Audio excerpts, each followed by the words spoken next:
When you dare to share, you break the silence.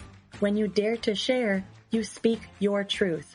When you dare to share, you use the full strength of your voice. When you dare to share, it brings opportunity to own your story. So tell it, be heard, and at the same time, your sharing is someone else's learning, inspiration, motivation, empowerment, and hope. There's always an element to each of our stories that remains a secret. For some, we feel it's a dirty little secret. Dare to share your untold story exposes these secrets in a welcoming and positive way. I encourage each of you out there to dare yourself to share what is yours to tell. When we dare, it is the courage to do something really important.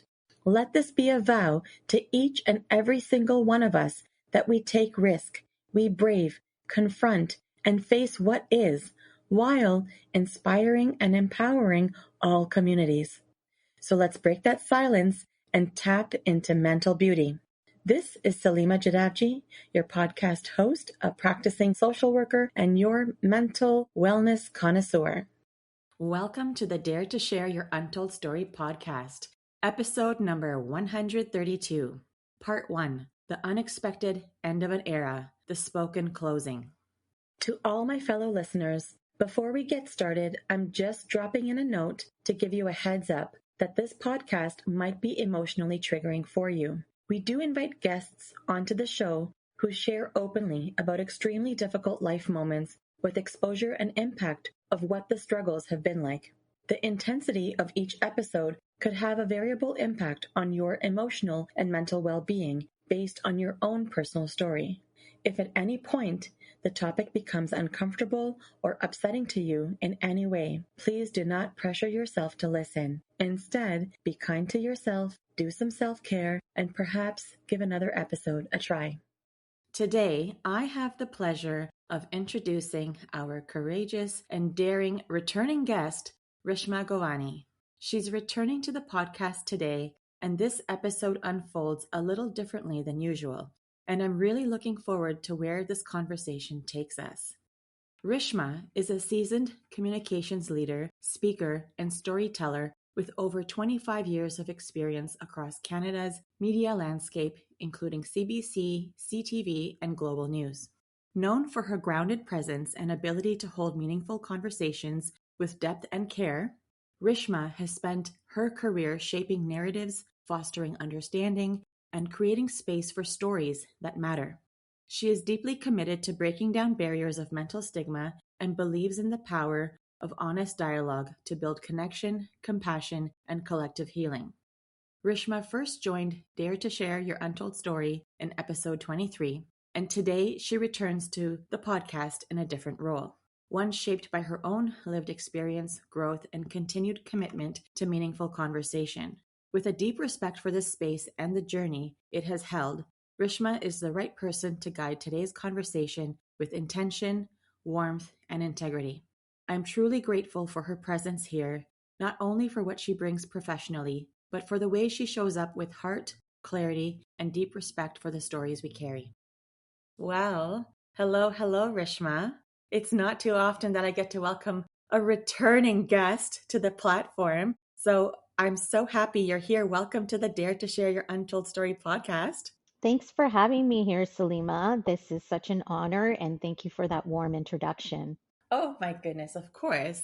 It's just, I'm excited that you're here. I'm excited because a long time ago, you said to me, hey, now that you've done my interview, wouldn't it be nice if we could, flip it around and I could do this with you sometime? So it's just nice to have you back on the podcast and to have this chat with you. And so, Rishma, I know that you know this space well. And for anyone joining us today, this podcast has always been about bringing forward untold stories, whether the story is directly about mental health or about something else entirely. And what we know is that there's always an impact on our inner world. And often it is in ways that remain unspoken or tucked away. So with that grounding in mind, Rishma, are you ready to step into this conversation together and, with the intention of what the space has always stood for? Like, are you ready for that? I'm so ready for it. It really, really means a lot to be back in the space with you. And it's one that has held so much intention over the years. So this is a really special episode, and I'm just really proud to be part of it. Amazing. Thank you for saying that. Along that note, I would like to say that this platform has always served as a way to break down the barriers of mental stigma that have been conditioned in our society. So, together, my hopeful mission has been to encourage people to share and tell what they often have some reservation or they're a bit hesitant to express, especially when it comes to the impact that experiences have on their mental and emotional world. And as you know, mental beauty, Rishma, and what I've called the mental beauty rethink has been the central language and guiding thread throughout this work.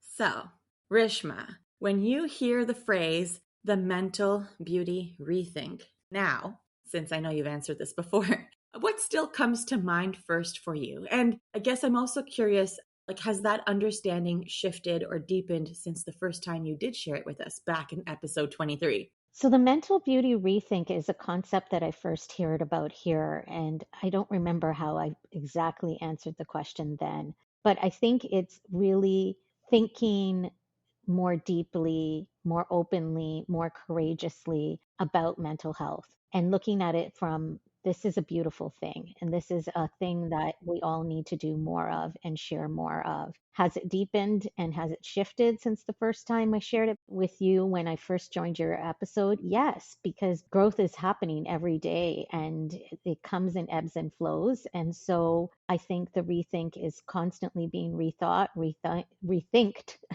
on a daily basis. And so I feel like there has been a lot of shifts and from my end in trying to understand this and live this in a meaningful and authentic way.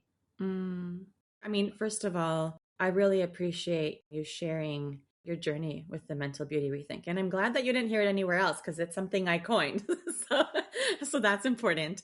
But you're very right. You know, growth, like it really resonated for me when I heard you say growth is happening every day and we have our ebbs and flows. So, absolutely, those ebbs and flows happen daily, regularly throughout each day. So, thank you for sharing that. I really appreciate the way you articulated it entirely. And just, I truly value the way you hold and reflect on this work.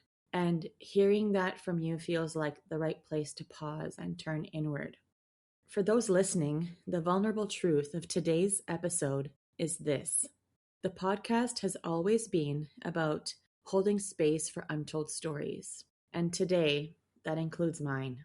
So I've invited you, Rishma, to step into the interviewer role for this episode because something is completing. And I wanted to be held in this conversation the same way I've held others here. So I guess that means for today, right now, like no stalling, Salima. We're switching seats. So, Rishma, I'm ready when you are. It's time to turn the tables on to you, Salima. Yes. I know one thing that you do at the top of your podcast is always ask people for the newspaper headline of how you would title your untold story. So, what would your newspaper headline be of your untold story? How would it read? How would it read? My headline would read, "The chapter is complete and I'm still here." Hmm, lots to unpack there. Please touch on what that means for you. Yeah, I would like to. I would like to because the headline captures a moment of deep recognition for me.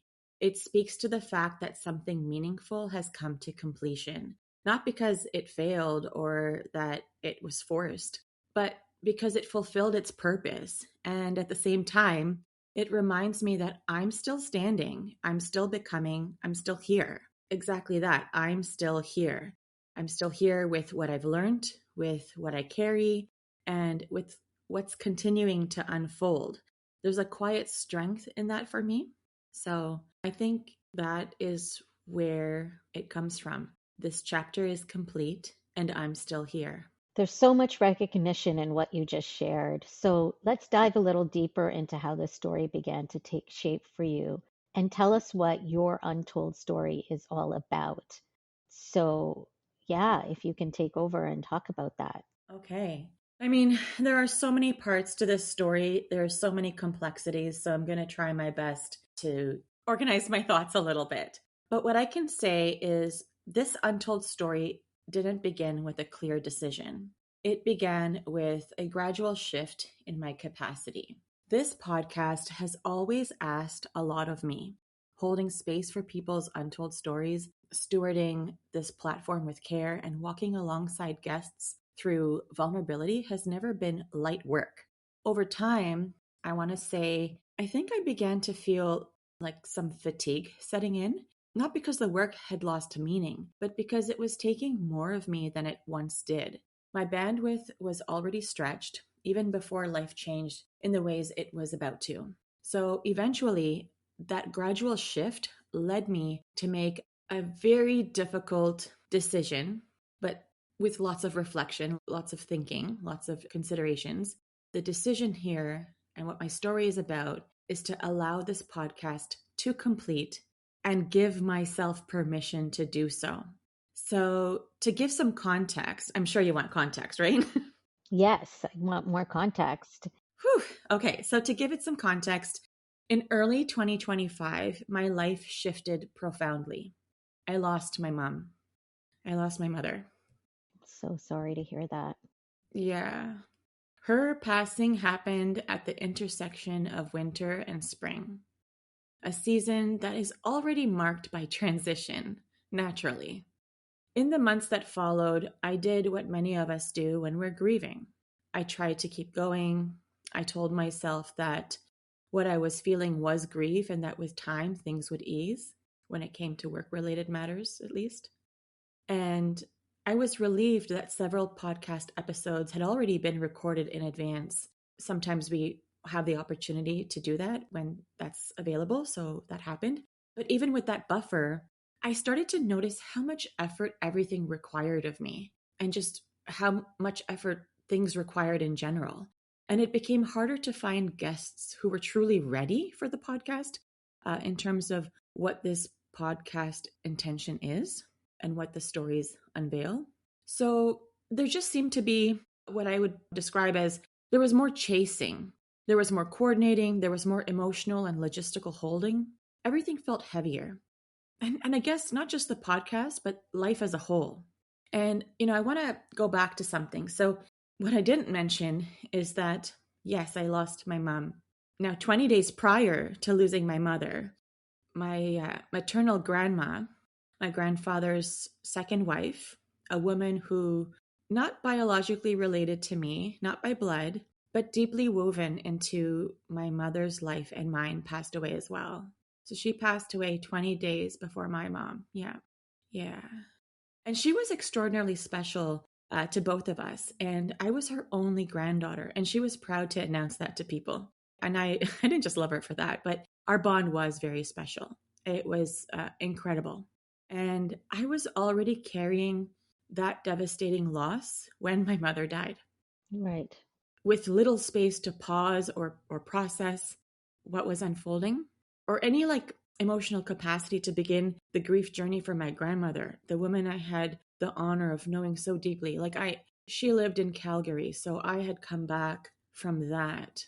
I came back at night, and by that morning, my mom was in the hospital. So I I kind of was grieving at the time when I was in Calgary, but then everything just shifted. I don't even think I had a chance to even share details with my mom, actually. I mean, that's just a side story, but to kind of give you a little bit of understanding when I say, life was feeling heavy, we're talking about two really incredible people in my life who I did not expect to lose in 2025 or that close together.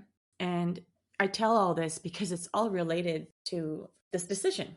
So at first, all these things that I experienced and that I was contending with, I attributed everything I was experiencing to grief. And I gave myself that grace. I was aware of that. And I did slow down and I waited and I listened. But as time passed, the feeling didn't lift. I guess as in our traditions, we moved through customs and rhythms that followed my mom's passing, I became aware of deeper cycles that were completing. So in 2025, the 40th day after my mom's funeral, a meaningful marker that's a meaningful marker in our cultural and spiritual traditions. And that day fell on April 27th for my mom. And that is the very same date that my mom's biological mother had died decades earlier when my mom was just 7 years old. Wow. Yeah, yeah. I don't share that to assign meaning where there isn't any, but because for me, it felt really symbolic in a way that was impossible to ignore. It felt as though a long interrupted bond, my mom and her mom, was finally being completed, as if my mother was being reunited with her mother and gently guided home, that she could finally be with her people. That is so beautiful. Thank you for walking us through a bit of the journey of this big decision to complete the podcast and the deep impact that you went through and just walking us through that. Thank you for acknowledging that, Rishma. There were a few other things that were going on. I know there's so many complexities to this story, but in that space, something else also began to surface. My broader mission became clearer than ever before. I could feel where my energy was being called next, and I realized that in order to honor that calling fully, I needed to reallocate my time, my focus, and my emotional resources. So, coming to that realization, I don't think it was really all that easy for me to do. Grief. I had to grieve not only my mom, but also the idea that this podcast would live forever. Because in my mind, I was always saying, well, I'm going to do this podcast until the day I die. And I always felt like that's what was going to happen. And I truly believed this space would exist for as long as I did. So letting go of that belief took time, it took honesty, and I think it also took compassion toward myself. When I came to understand that this ending isn't rooted in burnout, even though fatigue was really present, like super present, what I realized is that it's rooted in life. It's rooted in recognizing when a container has done what it is meant to do. I got to the realization that I had outgrown this space, not because for any reason other than it has fulfilled its purpose. And I knew that if I stayed longer than I was meant to, then I would risk suffocating something that was once alive and meaningful and sacred. So I guess this ending became an act of integrity as part of my decision making. And it was a way of honoring what this podcast has been and making space for what is now asking to be born. So I think those are the pieces of this unveiling of my untold story. Very powerful stuff, Salima. So, as I'm listening to you, I'm aware of how much consideration this required. And I'm curious, how did you recognize that this was a moment to pivot rather than push through and continue with the podcast? Right. Well, yeah, for me, it felt like entering another cocoon. And I've learned to recognize those moments over time. Cocoon phases are quiet, they are internal, and they're often misunderstood. So, from the outside, they can look like pausing or even pulling back. But on the inside, something very real is reorganizing. And the danger is staying too long. When something is ready to emerge and doesn't, it begins to suffocate. So that was what I was experiencing. So what struck me was that this was the very thing that I speak about in my work. From the very first episode of this podcast and through Dare to Heal, my practice, the butterfly has been a symbol of transformation, of allowing change to happen rather than forced timing. And here I was watching that same process unfold in my own life. I could see it clearly. If I stayed in the cocoon out of loyalty or fear, I would suffocate like the next version of myself and the work that I'm meant to bring forward. Pivoting wasn't about walking away from the work, it was about embodying it. And that's the conclusion I had come to. And so this podcast gave life to so much, to mental beauty, to conversations that needed a home, to voices that needed to be heard. And I knew that honoring it meant not forcing it to exist beyond its natural life cycle and allowing it to complete, allowing it that permission was an act of trust, trusting timing, trusting growth, trusting that sometimes the most aligned thing we can do is actually let ourselves emerge. So that is what I was doing. There's something so powerful about watching you live the very metaphors that you've invited others into for years, and you articulate yourself so well when you explain those metaphors, especially when it comes to the butterfly. Let's talk more here about the process and pain. Tell me more about how you were affected having gone through the journey of this big decision to complete the podcast. And what were the other deep impacts? You mentioned them earlier a little bit, but maybe we can dive deeper into what are those impacts that you went through? What else can you tell us? I mean, this part was much more layered than I expected. On the surface, it's easy to say this is a chapter closing, but internally, it wasn't that simple. This podcast has lived really close to my heart. It's like my baby. And it wasn't just a project or a platform. It was something I nurtured, I protected, and I grew over years. So letting go of it required grieving, not only the work itself, but the version of me who once believed this space would be lifelong. As I reflect on this question more, there was also a quiet kind of pain in realizing that something I still loved was no longer the right container. That's a different kind of grief because there's no failure to point to, there's no rupture to blame. It's just an honest reckoning with change. And I had already done like a lot of emotional work before saying this out loud, before coming to terms with this. I had to sit with the sadness. I had to sit with the guilt. And I even had to sit with the fear. And I think the fear was like fear of disappointing people, fear of letting go of something that had given so much meaning, fear of what it might say about me to choose completion instead of continuation, like continuing to go forward. And yet, even with that awareness, it didn't come without resistance. Like, man, it was there.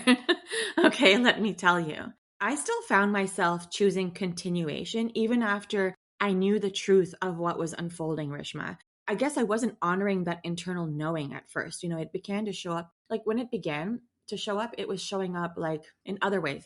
It started to take an incredible amount of effort to secure guests, like I was mentioning before, to get commitments, to navigate unexpected cancellations. I began to notice like other internal discrepancies with team members directly involved with the podcast. And then there were all these like unanticipated changes with post-production. And each of those moments brought me back to what I already knew, what had become clear to me on April 27th. And the cocooning was complete. That's what was happening. This wasn't growth anymore. This was the point of suffocation. And I had to remind myself of the greater purpose behind everything I built. I think what surprised me most was how much emotional labor had quietly accumulated over time. Like, I mentioned before, like the chasing, the convincing, the repeated re-education about boundaries, readiness, respect for the container, holding space for people who wanted the platform, but weren't prepared to honor the process. So that kind of fatigue, I wouldn't say is resistance. That probably was just misalignment exhaustion. Needless to say, naming that was hard, Rishma, because I care deeply. But I also realized that the work I'm meant to do now isn't about gatekeeping the door anymore. It's about designing the room. And I'm not abandoning mental beauty by any way, a safe space or a story. I think what I'm doing now is I'm translating them. Instead of asking people to tell their story publicly, I think what I'm being called to do now is to create spaces where they can meet it and feel it and integrate it in all ways, like relationally, collectively, and with intention. So therapy remains a deeper container for, people who really need that individual holding. But the broader work is about disrupting the cycle earlier, before people reach crisis, before they need to perform their pain in order to be witnessed, So yes, this ending, I would say, has been painful, but it has also been clarifying. It's asked me to lead with discernment rather than endurance. I've had to trust that honoring what something has been sometimes means letting it complete. So that's it. Wow, your passion really comes through, and can't see you abandoning that deep purpose in your life. And it's remarkable to hear you talk. One thing that I know you've done historically with this podcast, Salima, is during each episode, you highlight that when people come to see you for therapy, these individuals are typically in one of three places. Some of them are just getting started, some are in the middle, some are looking back. So I'm bringing that question to you now. What part of the journey are you in? You touched upon it, but would you say that you're looking back, in the middle, or just getting started? Yes, this question of mine. Here's what I would say. I would say that I'm at the tail end of this chapter, but not in the way people often imagine endings. Okay, so let me discern that a bit. So I'm not looking back from a distance yet, and I'm not in the intensity of the middle anymore.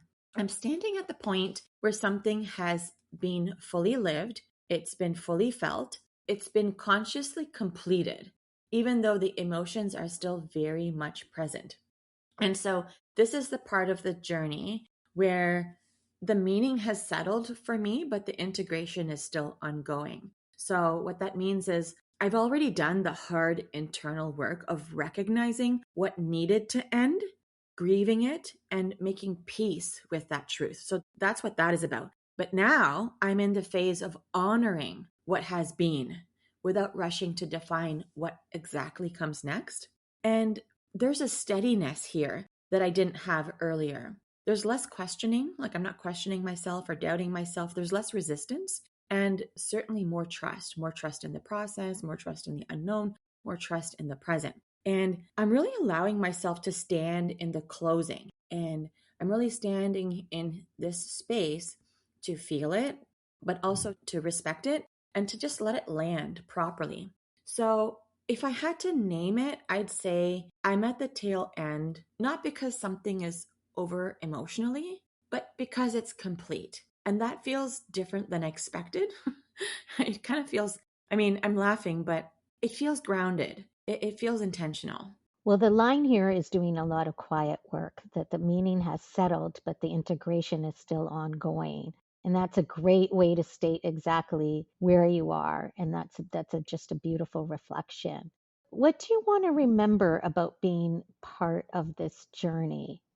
What I want to remember most about this part of the journey is that I didn't rush myself out of it.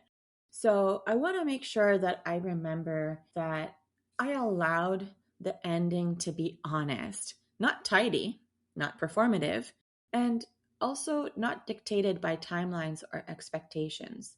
I stayed long enough to really listen to what my body, my grief, and my intuition were telling me. And I want to remember that I chose discernment over endurance, that I didn't keep pushing simply because I could or I should or because other people expected me to. I honored that knowing when it arrived, even when it was uncomfortable. I did honor the knowing that we're here. I also want to remember that this was a moment where I practiced what I've invited others to do for years, which is to pause, to feel, and to trust themselves through change. And I didn't bypass the feelings, like I didn't bypass the sadness or the guilt or the uncertainty. I actually really took the time to let them be part of the process. And I think the last thing I would say, I want to remember the integrity of this moment, that I closed this chapter with care, with gratitude, and respect for what it gave me, rather than resentment for what it could no longer hold. So that really matters to me because how we leave something is just as important as how we begin it. So let's talk a little bit more about that. I know you just mentioned some of the ways that how it affected your mental health, but let's dive deeper into how this untold story, the decision to complete this chapter, affect your mental health.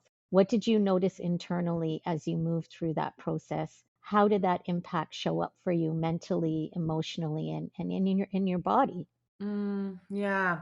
The mental health impact of this decision was huge. I mean, this decision had a very real impact on my mental health, not in a dramatic way, but in a really deeply internal one, I'd say.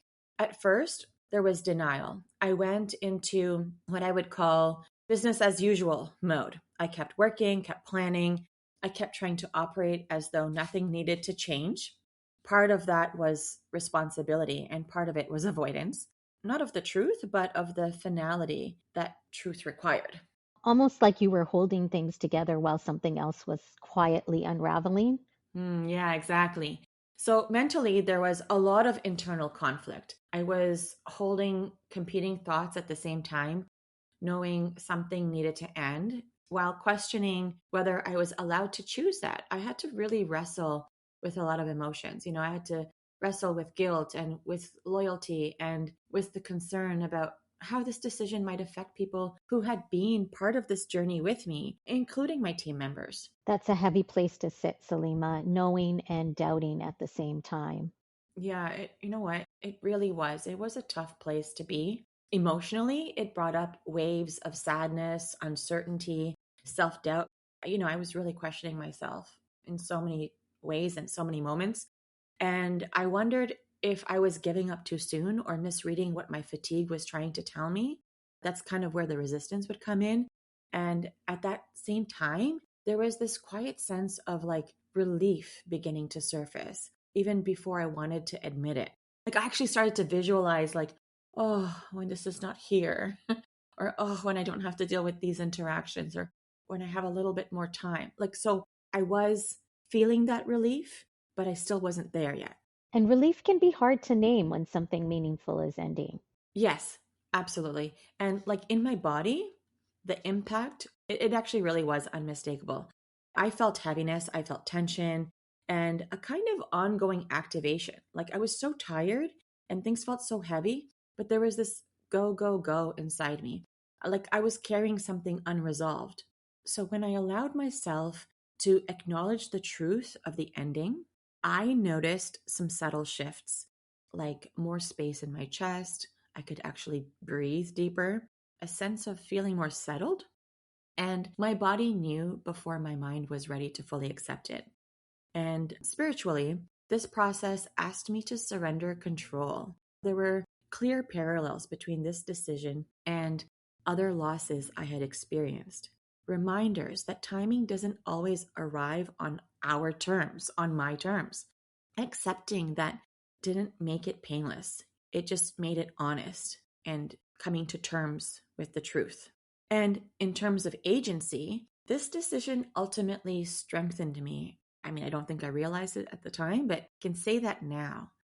Choosing to end something intentionally rather than letting it fade out of depletion or resentment, that restored a sense of self trust. It really reminded me that I'm allowed to listen to myself even when the choice is hard and even when it disrupts expectations, even when I don't know how it's going to be received by others. It always comes back to trusting yourself. What I'm hearing, Salima, is that this just wasn't a decision. It was a reckoning, one that asked you to honor your mental health, not by pushing through, but by paying attention. Oh, yeah, it certainly was a reckoning. Precisely. So while this process challenged my mental health in real ways, it also deepened it because it required me to do a lot of tough things. It required reflection, it required courage, it also required restraint. And it reinforced something I believe deeply that, tending to our mental health sometimes means choosing completion, not because we're broken, but because we're actually paying attention, because we are listening to the subtle cues. And so everything that I guide my clients in my therapy practice and that I do the grand scheme of things when I interact with people just in general, I'm always encouraging that. And I was recognizing that same truth for me. I really appreciate you taking the time to unpack all of this. It's so rare to hear someone speak so openly about the internal impact of a leadership decision like this, especially one that involves letting go. So this has totally been eye-opening, and just appreciate you sharing all of this. What you shared wasn't just insight, it was embodiment. And I think it's important to pause and honor that, because so often we talk about mental health in theory, but not in the lived reality of the choices that shape us. Oh, thank you. I appreciate that. Yeah, it was a real, you know what? You're right. It was a leadership decision. You're right. Lots of letting go. Lots of letting go. So let's move forward. Okay. What would you say that you are grateful for as you reflect on this journey of your untold story? So, when I reflect on this journey, the gratitude I feel is deep and layered. First and foremost, I'd say I'm grateful to this podcast itself. It has been one of my greatest teachers, not because it taught me what I don't already know as a therapist, but because it taught me in a different way. Outside of the therapy room, I was able to witness story, vulnerability, and meaning unfold publicly, relationally, and in real time without the structure or containment of like a clinical frame. So that experience stretched me in ways I couldn't have anticipated. I'm also grateful for the growth it demanded of me. This space asked me to show up not only as a clinician, even though I wasn't really operating in the role of a clinician, I still needed to make sure I showed up, not just like that, but also as a human, as a listener, and essentially a steward of conversation. It required discernment, it required presence and responsibility. And it deepened my respect for how powerful story can be when it's held with care.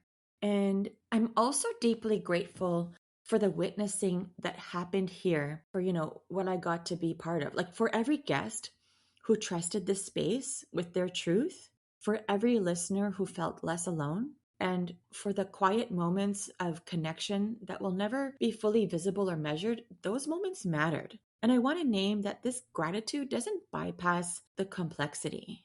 I'm not grateful because it was easy. I'm grateful because it was real, because it required courage, it required presence and integrity, and because it allowed me to grow in ways that complemented rather than just replaced my clinical work. I think that's what I was saying about the clinical piece earlier, not as a clinician, but also as a human. So that's what I mean, right? That like I got a chance to see how all of this complemented my core role as a clinician. And ultimately, Rishma, I'm grateful for how this podcast allowed me to evolve alongside my work, and for how it reminded me that growth isn't only something we facilitate for others, but something we continually can invite into ourselves. There's something really grounding about the way you've held gratitude here without bypassing the complexity of it all. And it speaks to a kind of maturity and honesty that isn't always easy to sit in. So we just, as listeners, personally applaud you for that. Moving on to our next question. You've been speaking so openly about endings and completion, and I imagine listeners might be wondering, where are we in that process right now? How much longer does this chapter extend? Oh, yes. Well, if I'm being as honest as I have been so far, we're very close to the end of this chapter. This episode marks a meaningful moment in that process. So, there will be one more episode after this, a final one, where I return to share one last untold story with the audience. It feels important to close the way the podcast began, with the truth, with intention, and with care. So I invite listeners to stay with me as we move forward to that final conversation. So, yeah, Rishma, we are close. So that brings me to something I'm curious about. Mm-hmm. We're here at episode 132, Mm-hmm. not a round number, not a milestone in the traditional sense. Right. Did that land intentionally for you, or did that meaning emerge along the way?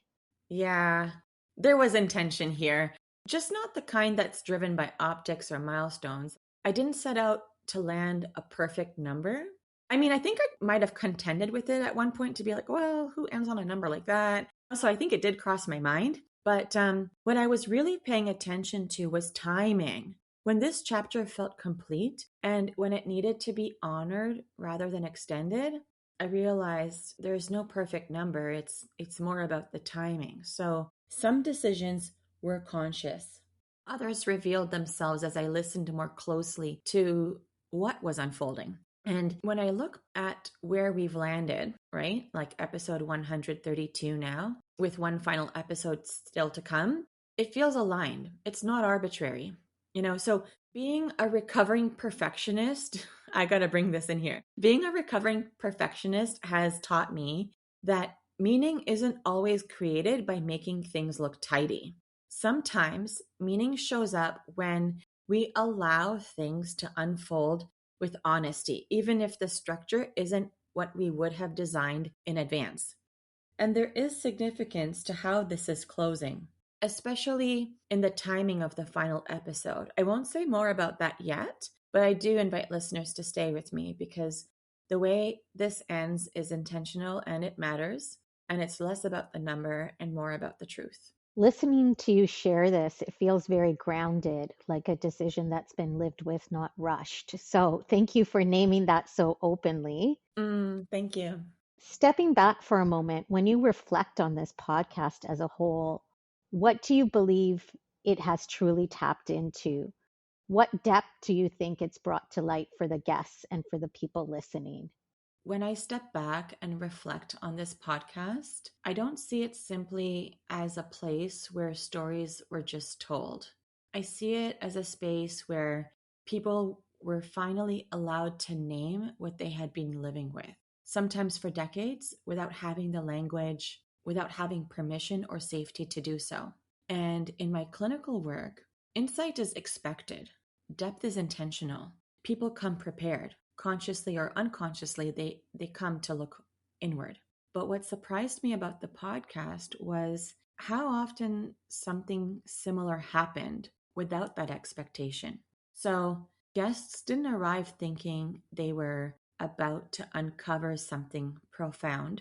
Listeners didn't press play expecting to recognize themselves so clearly and gravitating towards certain stories. And yet, again and again, I witnessed moments where people would pause mid sentence and realize, this is the first time I've ever said that out loud, or you just got me to recognize something I never thought about before. And so, I guess what I'm trying to say is that that's different from therapy. It's not treatment, it's not intervention, it's recognition. And what the podcast tapped into was not just silent struggle, but silent adaptation, silent survival, silent self betrayal, silent strength.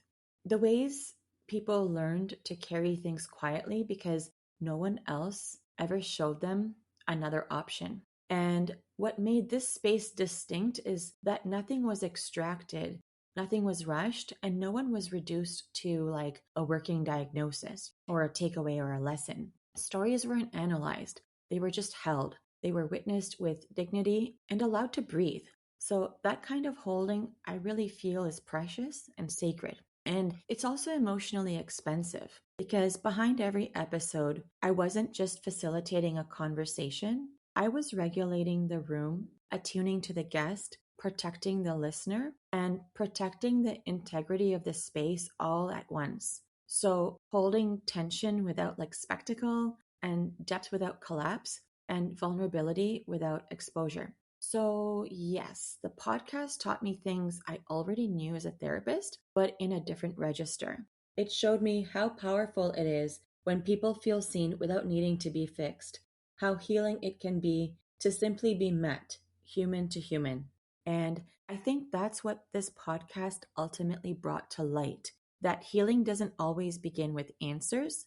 Sometimes it just begins with being witnessed. And when I say sometimes it begins with being witnessed, I mean fully, gently, and without any conditions. Salima, there is something really grounding about the ways you reflected on this, not just as a project, but something you've referred to as a lived container, which is something I'm going to take away from our conversation. Just so much thought, so much reflection, so much heart. And hearing that, it feels important to now turn toward the people you've been holding the space with from the other side of the mic. Mm-hmm. So, what is your key message to the listeners of the show? And what do you want them to know? Oh, yeah, I have a few items there. I'm speaking to the listeners here. If there's one thing I want you to take from this space, it's this. You were never too much, too late, or too broken for what you've been carrying. You adapted, you survived, you learned how to move through the world with what you had, and that deserves compassion, not judgment. This podcast was never about telling stories for the sake of telling them. It was about reminding you that your inner world matters, that your emotions, your pauses, your questions, and even your silence, they all belong.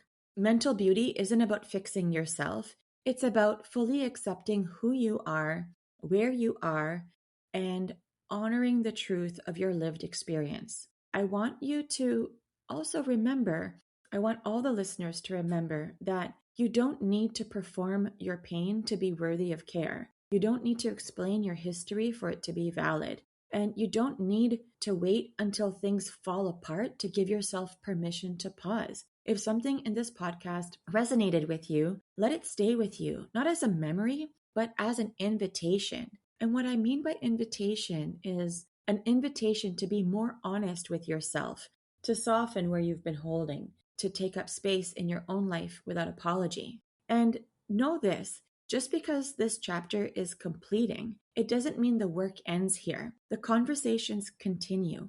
The spaces evolve. The invitation to reconnect with yourself remains open in whatever way that feels right to you. So, what I want to say here is to all the listeners, thank you for listening. Thank you for witnessing. And thank you for daring again and again to choose awareness, to choosing truth, and for choosing compassion in a world that often asks us to do the opposite. That feels like such a generous offering. So thank you for that, to trusting listeners with their own timing, their own next steps, and their own meaning. Mm-hmm. I want to pause here for a moment because as I've been listening to you, I'm noticing something emerging in this conversation. We've touched on endings a few times already, subtly but consistently. And sitting here with you now, interviewing you inside the very space you created for others to share their stories, Mm-hmm. I felt how present endings have been, not just in what you're saying, but in how you're saying it and how you're articulating it. It feels important to bring that into the foreground and explore it a little more intentionally together. So let's talk about what this ending taught you about timing, especially when timing isn't chosen. When timing isn't chosen. Well, this ending has taught me that timing doesn't always arrive through choice. Sometimes it arrives through truth. There wasn't a moment where this felt convenient or comfortable, but there was a growing clarity that ignoring timing doesn't preserve something, it distorts it, actually. What I've learned is that timing isn't about readiness in the way we usually think of it. It's about alignment, about listening when something has quietly completed its work, even if parts of you would prefer to hold on longer. And this experience reminded me that honoring timing isn't a loss of control, it's an act of respect for the work, for myself, and for the integrity of what's being offered. So, what are you taking with you from this space as it closes? I'm taking the knowing that presence matters more than permanence, that what was created here doesn't disappear just because the format changes. The lessons, the courage, the witnessing, all of that lives on in me and in the people who were part of this space. I'm also taking a deeper trust in my own discernment.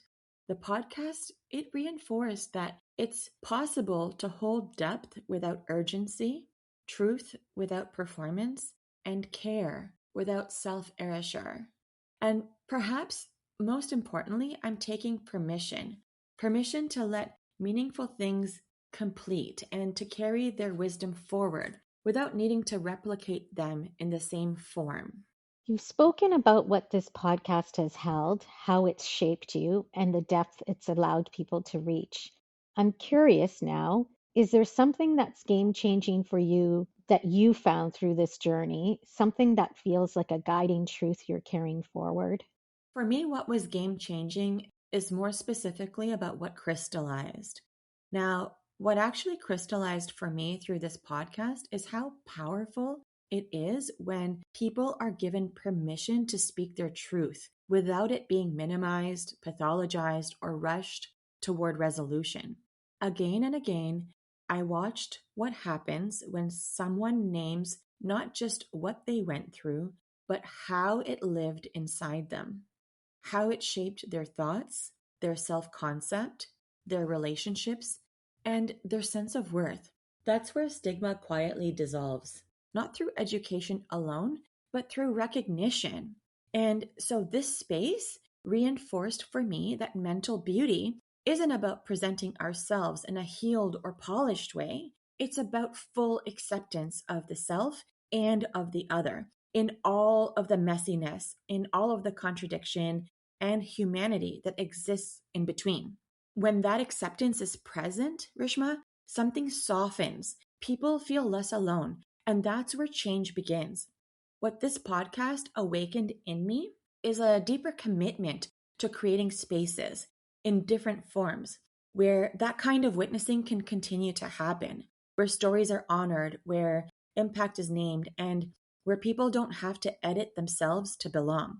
And the truth doesn't end here, it carries forward, just expressed differently now. Wow. You can feel how deeply lived that truth is for you. You can really feel it. Mm-hmm. That really captures the heart of what this space has made possible. Mm-hmm. So, what is a cause or organization that has been impactful to you on your journey that you'd like to give a shout out to? Yeah. Well, before we close this part of the conversation, there are definitely a few acknowledgments that feel essential. First, to the guests and the listeners, without your willingness to show up, to listen, and to engage honestly, this podcast simply would not have existed. Your presence gave this space its meaning. And I also want to acknowledge my team, those who have supported this work from behind the scenes over the years. I mean, we celebrated 5 years of this podcast earlier this year. So, whether you've been part of this journey from the beginning, joined along the way, or have since moved on to your own bright adventures, I hold deep gratitude for each of you. The work required care, patience, and steadiness, and I don't take that lightly. In addition to the importance of the listeners and the guests and my team, whether they've evolved over time or not, is I want to honor two extraordinary women. To my maternal grandmother, who I just lost before my mom, so much love and light to you. You taught me confidence, self worth, and what it means to stand in who you are with quiet strength. The woman I am today carries your influence in countless ways. And to my mother, may your beautiful soul continue to rest in everlasting peace. Without you, I would not be where I am today. This work, this voice, this mission, all of it is rooted in the love, the resilience, and the belief that you poured into me. And if I didn't say it enough while you were here, I hope you know how deeply grateful I am. And finally, I want to offer a shout out to those who are standing in the middle of a life pivot, those who are outgrowing old containers, reimagining what's next, and learning to trust timing they didn't choose. I'm right there with you. This pivot doesn't mean my message is going anywhere. It means it's continuing differently, intentionally, and with deep reverence for the two women who shaped my life and the work I bring to this world. That was so beautiful and powerful, Salima. So emotional. The way you honored your grandmother, your mother, and everyone who has been part of this journey, your team members. It really speaks to the depth and intention behind this work. So thank you. There's so much strength, gratitude, and purpose woven into your words, into the words that you just spoke of. And it truly reflects the spirit of everything you've created here. As this podcast comes to a close, if people feel connected to you and the work you're bringing forward, how can they stay connected with you and what's unfolding next? As this podcast comes to a close, if you'd like to stay connected with me and with the work that continues to unfold, there are a few gentle ways to do that. The best place to begin is visiting daretoheal.co. That's .co, so daretoheal.co. That's where the broader body of my work lives and where reflections, offerings, and new spaces are shared as they emerge. And if you'd like to stay more intentionally connected, you're always welcome to join our Dare to Heal community by signing up for the Dare to Hear newsletter. You can find that on the daretoheal.co website. And that's where I share insights, invitations, and updates rooted in mental beauty and always delivered with care. For those of you who are craving a lived, embodied experience of the very conversations that this podcast has held, then, my friends, let me tell you, the Dare to Retreat movement is one of the ways that my mission is continuing. These are curated, intentional experiences designed to help people pause, reflect, and reconnect, not by telling their story, but by meeting it. I hope to meet you personally in one of those spaces, so go ahead and learn more at daretoretreat.co, daretoretreat.co. And of course, while this podcast is completing, remember, the mission is carried forward, not ending. It's simply finding new forms, new containers, and new ways of meeting people where they are. So if and when it feels aligned for you, you are very welcome to stay connected in whatever way feels most supportive to you right now.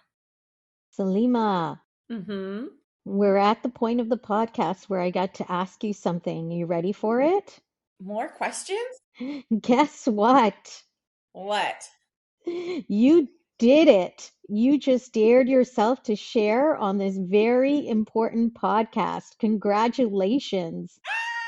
Thank you. Yeah, I always get to ask that question, and I got to be asked that today too. And guess what to you? What's that? Congrats to you as well. You just guided the podcast in the best possible way. Thank you. Salima, thank you for allowing this space to hold you today in the same way you've held it for many others, including myself over the years. Being here with you for this conversation truly felt like the unexpected end of an era and a deeply, deeply intentional one. And I get to say this next acknowledgement to you for once. I'm truly grateful to have been able to hear and witness your story today. I know that's a line that you use at the end of your podcast. So we thank you for being here and thank you for the deep conversation and for all the daring sharing. Thank you, Rishma. This conversation has really felt like a spoken closing, not an ending filled with finality, but one grounded in meaning, honesty, and care. And I'm really honored to have been here with you for it. Thank you. All right, now that's a wrap. Thank you for being part of Dare to Share Your Untold Story and for helping to be a voice in breaking down the barriers of mental stigma. We'll be back soon for one final episode.